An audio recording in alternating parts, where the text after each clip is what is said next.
There's a story seizing the internet right now, and it's one of the darkest and most bizarre we have ever seen. The idea that Ellen DeGeneres is a cannibal, and that the proof is buried deep inside the unsealed Jeffrey Epstein files. It sounds like it was ripped straight from a horror movie script. Posts online allege the files expose Ellen as Hollywood's most prolific cannibal, who ate children's flesh. And the story has exploded. Millions of views, viral clips, distorted images, and a deep, growing suspicion that the rich and powerful are hiding monstrous secrets. So, is this just a baseless conspiracy? Or is there something the media is refusing to tell us? We went straight to the source, the unsealed files themselves, to find the truth behind the internet's most terrifying new theory. The Epstein files reveal Ellen DeGeneres as, and I'm quoting this directly from the posts, Hollywood's most prolific cannibal, that she consumed human flesh. Ellen DeGeneres is named in the Epstein documents, and that part is real. Her name appears in the broader index of over 300 high-profile individuals that show up across the investigative materials. Flight logs, communications, third-party interviews, peripheral records. Who will eat pizza if I... Jennifer? Yes? Harrison? Yes? Mark? All right. That claim went viral. But is it true? Let's go back to the beginning. So how does a rumor this extreme even get started? It didn't just pop up out of nowhere. It was carefully built and strategically launched to go viral. The main source seems to be a website called The People's Voice, which is well known for publishing misinformation. In early 2026, the site dropped an article and a video that pointed to an unnamed inside source. The centerpiece of their proof was a supposed audio clip from a whistleblower. This anonymous voice made graphic, totally unverified accusations about DeGeneres, describing a secret kitchen, refrigerated units, and horrific acts. That audio was the spark. Posts on X, the platform formerly known as Twitter, took this and ran. One viral post, which pulled in over 12 million views, stated it as fact. The Epstein files expose Ellen DeGeneres as Hollywood's most prolific cannibal. She ate children's flesh. From there, it snowballed. Other users started adding their own evidence. There were claims that this was the real reason she left the United States. Videos surfaced with Ellen's face warped to look demonic. The theory then started to mutate, with new layers being added on. Soon, social media was buzzing with claims that DeGeneres was suffering from kuru, a rare brain disease linked to cannibalism, and that this was causing a supposed eye problem. This is a classic playbook for how misinformation is built. It's like putting a scary, elaborate mask on a simple scarecrow. The scarecrow, the release of the Epstein documents, is a real thing, but the mask, the completely made-up cannibal story, is pure fiction designed to horrify you. But the heart of the rumor, that audio clip that started it all, was immediately suspicious. According to a PolitiFact investigation, 4 separate analysts concluded the audio was likely generated with AI. One team even ran the clip through 83 different deepfake detection tools, and 63 of them flagged the audio as likely fake. They pointed out that the speech was too perfect. It lacked the stumbles and emotional breaks of a real person speaking. It's like a photoshopped image that's been airbrushed so much it no longer looks human. It sounded like someone reading a script. The very foundation of this entire conspiracy theory appears to be a deepfake. You guys, I can't tell what's real anymore. Okay, I heard Ellen DeGeneres was in the Epstein files for being a cannibal, and I looked it up to see if it was true. I am believing everything, and I am at a point where in America I'm going, what is going on? Before we dive into the documents themselves, if you appreciate these evidence-based deep dives and want to help fight the spread of this stuff, take a second to subscribe. It's the best way to support our investigations. To really get why this rumor got so much traction, you have to look at the evidence that believers point to. It's a messy collage of out-of-context clips, misunderstood moments, and old conspiracy tropes, all stitched together to create a sinister picture. First up, there's the pizza code. Conspiracy forums are flooded with clips of Ellen talking about or eating pizza on her show.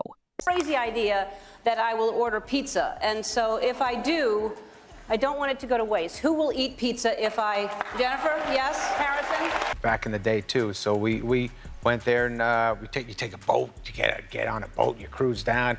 Went over to their house. They made us homemade pizza, and it was an amazing time. I sat next to Bono. It was a good day. That is a good day. Inviting you all to a pizza party tonight at Jennifer Aniston's house. I'll see you there. People pushing the theory claim this isn't about food at all. They swear pizza is a code word used by a secret cabal for something much, much worse, a trope made popular in the QAnon community. These innocent, publicly aired moments are twisted into elites communicating in a secret language, hiding their evil deeds in plain sight. Then you have the set clone theory. A claim that went viral alleges that the set of the Ellen DeGeneres show was an exact copy of a room on Jeffrey Epstein's private island. She does have good parties, and she makes good pizza as well. She makes great pizza, Wonderful pizza. The posts point to similar couches, soft furnishings, color schemes, and even the use of palm trees. It's like seeing two people wearing blue shirts and declaring they must be identical twins. The implication is that Ellen was openly mocking her connection to Epstein, creating a clone of a crime scene right on her daytime TV stage. To the casual observer, screenshots placed side by side are meant to be a shocking gotcha moment that proves a hidden link. Julia wants cheese. Who's your favorite movie star? They're here. Well, who do you want to talk to? Did you know that Ellen DeGeneres' stage set is exactly the same as on Epstein Island, with all the couches, the same colour, the same soft furnishings, palm trees, window, everything to the T? And I'm like, really? Yep. Wow. Oh. Hey, and we're getting some up now. Getting some up now on our screen. Yeah, there's palm trees. You're right. But look Okay, at the there's stripe- backdrop no, behind her, I striped know. building, No, Emma, there's palm nothing trees. to see here. But don't berate her. I'm not berating. I'm just saying. I'm going to look further. Conspiracy theorists piggyback on this, basically suggesting that if she could be cruel to her staff, maybe she's capable of worse. This is like arguing that because someone has a speeding ticket, they're probably also a bank robber. It connects two completely unrelated levels of wrongdoing to make a monstrous lie seem more believable. Together, these bits and pieces form a mosaic of manufactured proof. Each one is flimsy on its own, but when they're all thrown together in a fast-paced visual format online, they can create the illusion of a solid conspiracy. All right, now for the most important part, the documents themselves. The entire rumor is built on the idea that the Epstein files name Ellen DeGeneres as a cannibal. So to get to the truth, we downloaded and searched the publicly available records, thousands and thousands of pages from lawsuits and investigations. We searched for DeGeneres. We searched for Ellen. We searched for cannibal, cannibalism, eat, and anything else that could possibly be related. Here's the truth. Across all of those documents, the name Ellen DeGeneres appears exactly 0 times in connection with any criminal activity, let alone something as horrific as cannibalism. The claim is a complete fabrication. Fact-checking organizations like PolitiFact and news agencies like Reuters did their own searches and came to the exact same conclusion. There is no evidence in any of the unsealed files showing DeGeneres took part in Epstein's crimes or engaged in cannibalism. A detailed list of names associated with Epstein, put together by New York Magazine's Intelligencer using flight logs, address books, and court files, does not include Ellen DeGeneres. So where did the "her name is in the files" part even come from? It's a deliberate lie. The tactic is like telling someone a secret code is hidden on page 542 of a dense novel, banking on the fact that they'll never actually read the book to check. They just repeat the claim. And it's important to understand what being named in these files even means. The documents mention hundreds of people. Being mentioned is like finding someone's name in a city's phone book. It proves they exist, but it tells you absolutely nothing about whether they've ever committed a crime. Many are mentioned in totally harmless ways. For instance, Leonardo DiCaprio's name pops up because a UK minister asked Epstein if he could help get his endorsement for a project. That's it. Being mentioned is not the same as being accused. And in Ellen's case, she doesn't even meet that low bar. The words cannibal and cannibalism do show up, but they're linked to bizarre, unproven claims made by one person and are not connected to any celebrity. What was it like meeting Ellen? And is she a good person? Let's just all go back to 2017, where I was the first person to call Ellen out before anyone else. You called her out? Yeah. What do you mean? I called her out. I was like, Ellen's not that nice. This was after you went on the show? After I went on the show, and the world blew up about it and was like so mad at me about it. And then someone else said it, and then it was like, oh my God, Ellen's not nice. Yeah. Oh, okay. The entire foundation of the rumor that the Epstein files prove Ellen DeGeneres is a cannibal is unequivocally false. The documents just don't back it up in any way. Now that we've debunked the central claim about the documents, the rest of the evidence completely collapses like a house of cards. Let's start with the pizza code. The idea that pizza is a secret code for human trafficking is one of the oldest, most baseless tropes of the QAnon movement. The clips used as proof are from lighthearted segments on a public talk show. It's like using a toy decoder ring from a cereal box. It makes you feel like you're uncovering a secret, but the messages aren't real. They're about pizza. The claim just recycles an old conspiracy and slaps it onto a new target.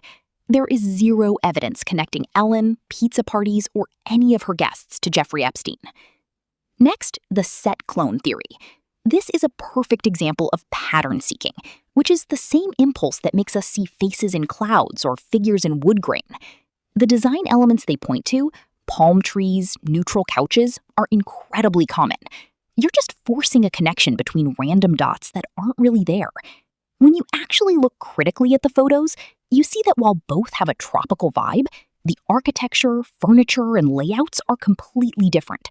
It's a visual trick, created by cherry-picking a few similarities while ignoring all the differences. And finally, the Ellen isn't nice narrative. As we said before, arguing that a bad boss must also be a cannibal is like saying a person who jaywalks is probably also a jewel thief. While the reports of a toxic workplace are a serious issue on their own, they have absolutely nothing to do with Jeffrey Epstein or cannibalism. Lumping them together is a dangerous and illogical leap. Disinformation agents often use existing negative feelings against a public figure to make their more extreme claims seem believable.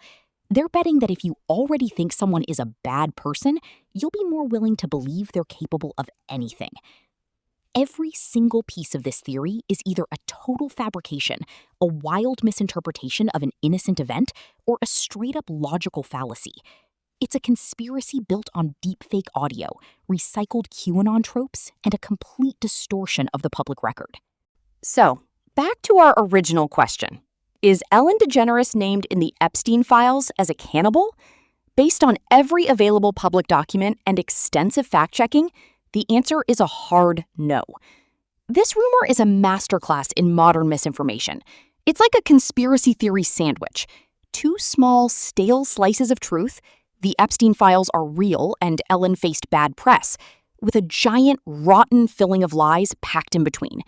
It proves that in today's world, a lie can be dressed up to look like a blockbuster revelation, complete with its own fake evidence and whistleblowers.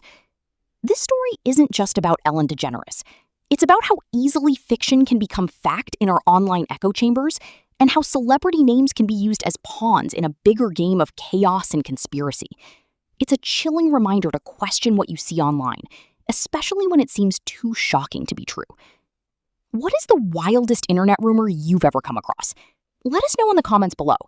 And if you believe in sticking to the facts, make sure you're subscribed and have notifications turned on for more investigations that separate the truth from the noise.